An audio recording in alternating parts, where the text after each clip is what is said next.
before we go out on one of our adventures to the farms, I just wanted to run through some of the detectors that I'll be using and two of my friends will be using, which you will meet on the next video. And I'll show you some of the finds that I've found over the many years that I've been detecting. So let's start off with detectors. For many times I've been using lots of different detectors. I started off with the White's XLT, which is a great machine, and I moved right through a lot of the mine labs till I eventually arrived on the MineLab 3030, which is a great detector. I had many finds from that. The only trouble with it, because I'm not a younger man, it's a very heavy detector, and I found it after 4 years. I found it quite tiresome, really, swinging the detector, especially in hot weather. So I changed to the Deus. This is now the Deus Aux, but I started off with the standard Deus, and I changed it to the Aux recently. Very easy detector to use, just a couple of programs, fantastic for stubble fields and ploughed and rolled fields. It'll find the smallest objects that there is. It's a highly efficient detector.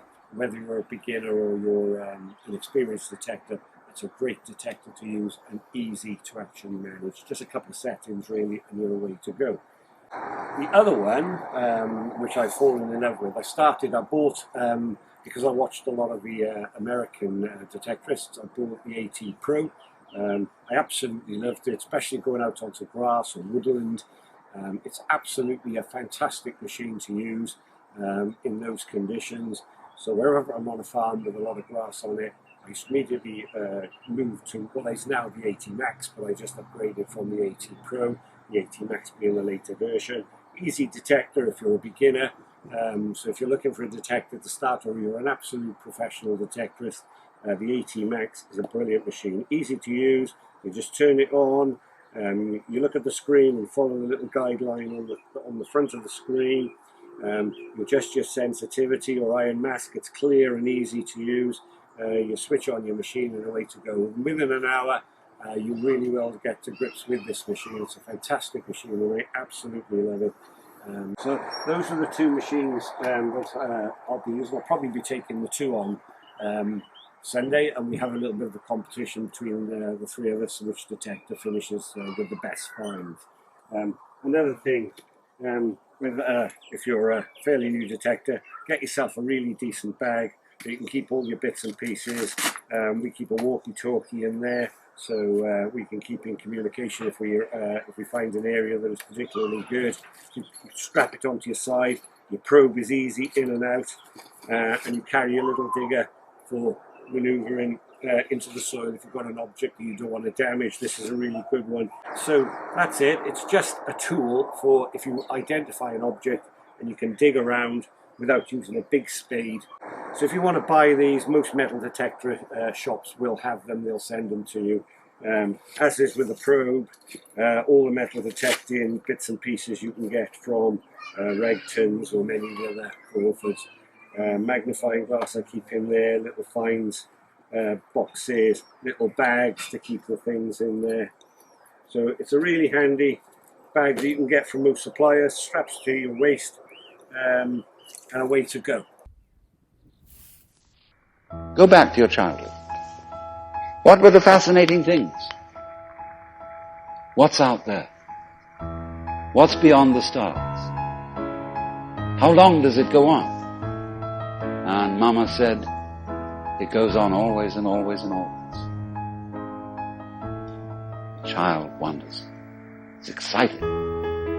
That this is something that never ends. Then the child asks about time.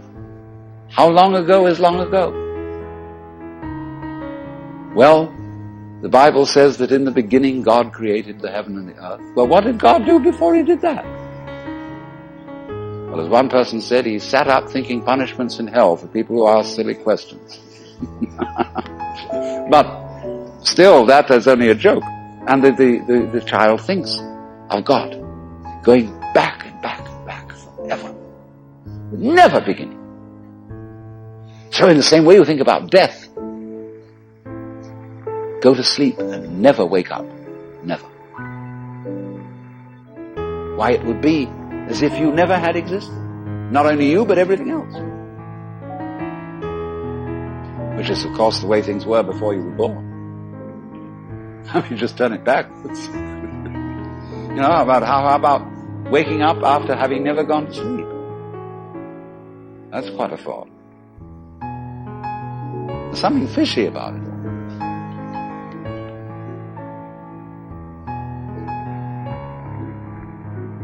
So we get a funny feeling when we think those questions really through. Very funny feeling.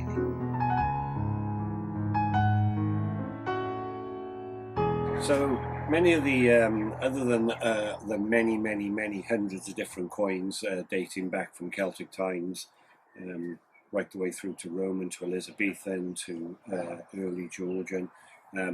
Obviously the artifacts for me, I absolutely love to find. Some of the things like this ampulla, I have two.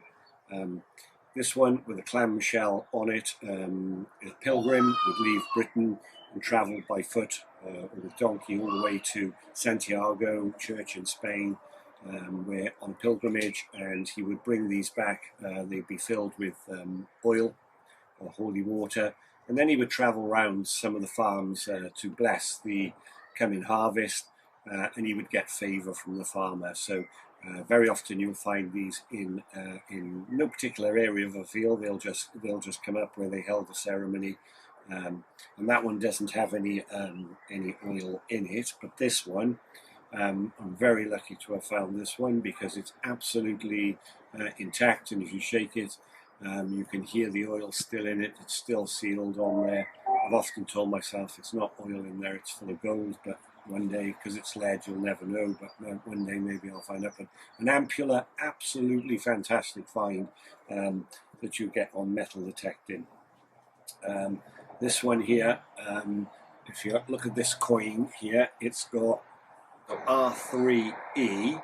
Now, something that was very popular in the late 16s through the 1700s. This one, I think, is a late 16s.